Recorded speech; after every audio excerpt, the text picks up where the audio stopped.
ಏನು ಈಗ ನಮ್ಮ ತಾಲೂಕು ನಮ್ಮ KGF ತಾಲೂಕಿನಲ್ಲಿ ಗ್ರಾಮಾಡಳಿತಾಧಿಕಾರಿಗಳು ಏನು ಕಳೆದ 3 ದಿನಗಳಿಂದ ಶಾಂತಿಯುತವಾಗಿ ಒಂದು ಮುಷ್ಕರವನ್ನು ಹಮ್ಮಿಕೊಂಡಿದ್ದಾರೆ. ಸೊ ಈ ದಿನ ನಾವು ಇಲ್ಲಿ ಭೇಟಿಯನ್ನು ನೀಡಿ ಅವರ ಕುಂದುಕೊರತೆಗಳನ್ನು ನಾವು ಕೇಳ್ಪಟ್ಟಾಗ ಭಾಳಷ್ಟು ಸಮಸ್ಯೆಗಳಿದೆ.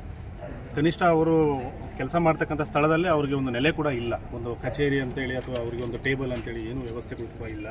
ಮತ್ತು ಭಾಳಷ್ಟು ಸಮಸ್ಯೆಗಳಿದೆ. ಅವರು ಫೀಲ್ಡಲ್ಲಿ ಕೆಲಸ ಮಾಡ್ತಕ್ಕಂಥದ್ದು, ಮತ್ತು ಅವ್ರಿಗೆ ಯಾವುದೇ ಪ್ರಮೋಷನ್ ಆಗಲಿ ಇನ್ನೊಂದು ಏನು ಅವ್ರಿಗೆ ಸೌಲಭ್ಯಗಳು ಸಿಗ್ತಾಯಿಲ್ಲ ಕಾಲಕ್ಕೆ. ಸೊ ಹಾಗಾಗಿ ಎಲ್ಲವನ್ನು ಈಗ ಅವರು ಮೆಮೊರಂಡಮ್ ಮುಖಾಂತರ ಕೊಟ್ಟಿದ್ದಾರೆ. ಈಗಾಗಲೇ ಇದನ್ನು ನಾವು ಕೂಡ ರಾಜ್ಯಾಧ್ಯಕ್ಷರ ಮುಖಾಂತರ ಇದು ಒಂದು ತಾಲೂಕಿನಲ್ಲಿ ಇರ್ತಕ್ಕಂಥ ಸಮಸ್ಯೆ ಅಲ್ಲ, ಇಡೀ ರಾಜ್ಯದಂತ ಇರ್ತಕ್ಕಂಥ ಸಮಸ್ಯೆ, ಎಲ್ಲರ ಸಮಸ್ಯೆ ಇದು, ಎಲ್ಲ ಗ್ರಾಮಾಡಳಿತಾಧಿಕಾರಿಗಳ ಸಮಸ್ಯೆ. ಹಾಗಾಗಿ ಇದು ಒಂದು ಪಾಲಿಸಿ ಮ್ಯಾಟರ್ ಆಗಿರೋದ್ರಿಂದ ಇದು ರಾಜ್ಯ ಮಟ್ಟದಲ್ಲಿ ಅಂದರೆ ಸರ್ಕಾರ ತೀರ್ಮಾನ ತಗೊಳ್ತಕ್ಕಂಥದ್ದು. ಹಾಗಾಗಿ ಪ್ರತಿ ತಾಲೂಕು ಹಂತದಲ್ಲಿ ಇವರೇನು ಒತ್ತಡ ಹಾಕ್ತಾ ಇದ್ದಾರೆ, ಈ ಒತ್ತಡ ಸರ್ಕಾರದ ಗಮನಕ್ಕೆ ಹೋಗ್ತದೆ. ನಾವು ಕೂಡ ನಮ್ಮ ಕರ್ನಾಟಕ ರಾಜ್ಯ ಸರ್ಕಾರಿ ನೌಕರ ಸಂಘದ ರಾಜ್ಯಾಧ್ಯಕ್ಷರಾಗಿರ್ತಕ್ಕಂಥ ಷಡಾಕ್ಷರಿ ಅವರ ಮುಖಾಂತರ ನಾವು ಕೂಡ ಅವ್ರಿಗೆ ಇವರ ಒಂದು ಮನವಿನ ನಮ್ಮ ಮುಖಾಂತರ ಅವರಿಗೆ ಸಲ್ಲಿಸಿ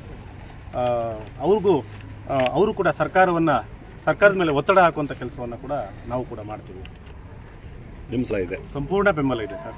ನಾವೆಲ್ಲ ಅವರು ಕೂಡ, ಯಾಕೆಂದರೆ ಇಡೀ ಕಂದಾಯ ವ್ಯವಸ್ಥೆ ನಿಂತಿರೋದೇ ನಮ್ಮ ಗ್ರಾಮಾಡಳಿತಾಧಿಕಾರಿಗಳು. ಯಾಕೆಂದರೆ ಇವತ್ತು ಇಲ್ಲಿ ಅಲ್ಲಿಂದ ಏನೋ ಒಂದು ಹಕ್ಕು ಬದಲಾವಣೆ ಸಣ್ಣ ಕೆಲಸ ಆಗಬೇಕು ಅಂದರೆ ಅದು ಆಡಳಿತಾಧಿಕಾರಿಗಳ ಮುಖಾಂತರನೇ ಆಗಬೇಕಾಗುತ್ತೆ. ಮತ್ತೆ ಉನ್ನತ ಮಟ್ಟದ ಅಧಿಕಾರಿಗಳ ಹತ್ರ ಹೋಗುತ್ತೆ. ಯಾಕೆಂದರೆ ಬೇಸ್ ಲೆವೆಲಲ್ಲಿ ವರ್ಕ್ ಮಾಡೋದು ಅವರೇ ಇರೋದ್ರಿಂದ, ಅದರಲ್ಲೂ ಫೀಲ್ಡಲ್ಲಿ ಇರೋದ್ರಿಂದ.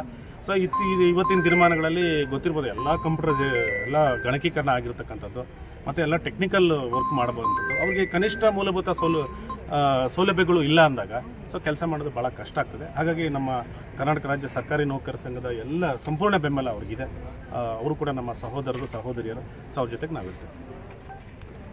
ಕರ್ನಾಟಕ ರಾಜ್ಯ ಗ್ರಾಮಾಡಳಿತಾಧಿಕಾರಿಗಳ ಕೇಂದ್ರ ಸಂಘದ ಸೂಚನೆಯಂತೆ ನಾವು ದಿನಾಂಕ 10/2/2025ರಿಂದ ತಾಲೂಕು ಮಟ್ಟದಲ್ಲಿ ಎಲ್ಲ ಗ್ರಾಮ ಆಡಳಿತಾಧಿಕಾರಿಗಳು ಸೇರಿ 2ನೇ ಹಂತದಲ್ಲಿ ಮುಷ್ಕರ ಮಾಡ್ತಾ ಇದ್ದೀವಿ.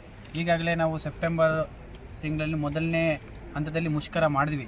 ಮುಷ್ಕರ 1 ವಾರದ ಕಾಲ ಮುಷ್ಕರ ಮಾಡಿ ಸ್ವಲ್ಪ ಬೇಡಿಕೆಗಳು, ನಮ್ಮ ಸಮಸ್ಯೆಗಳು ಮತ್ತು ನಮ್ಮ ಮೂಲಭೂತ ಸೌಕರ್ಯಗಳನ್ನು ಈಡೇರಿಸಬೇಕಂತ ಹೇಳ್ಬಿಟ್ಟು ಮುಷ್ಕರ ಮಾಡಿದ್ವಿ. ಮುಷ್ಕರ ಮಾಡಿದ ಮೇಲೆ ಸರ್ಕಾರದಿಂದ ಆಯಿತು ಈಡೇರಿಸ್ತೀವಿ ಅಂತ ಹೇಳ್ಬಿಟ್ಟು ಒಂದು ಮಾತು ಕೊಟ್ಟು ನಾವು ಮುಷ್ಕರ ಹಿಂಪಡೆದಿದ್ವಿ.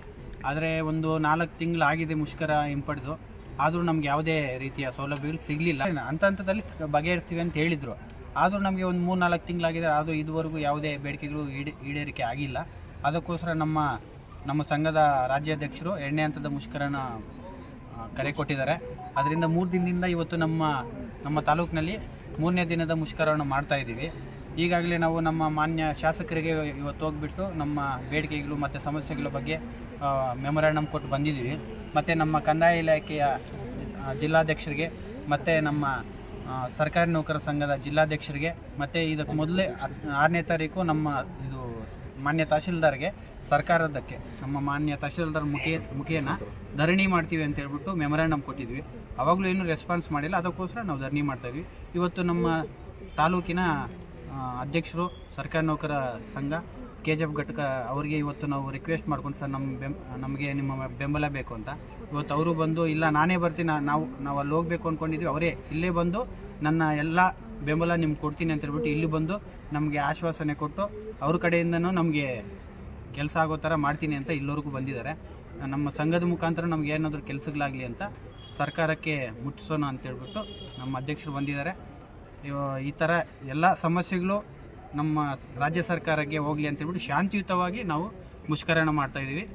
ನಮ್ಮ ಬೇಡಿಕೆಗಳು ಈಡೇರಿಕೆ ಆಗುವವರೆಗೂ ನಾವು ಈ ಮುಷ್ಕರಣ 1 ತಿಂಗಳ ಕಾಲ ಮಾಡಬೇಕು ಅಂದ್ಕೊಂಡು, ಆ 1 ತಿಂಗಳ ಕಾಲ ಆಗಿಲ್ಲ ಅಂದರೆ ನೆಕ್ಸ್ಟ್ ನಮ್ಮ ರಾಜ್ಯಾಧ್ಯಕ್ಷರು ಏನು ಹೇಳ್ತಾರೆ ಅದ್ರ ಪ್ರಕಾರ ಮುಂದೆ ಹೋಗ್ತಾ ಇದ್ದೀವಿ.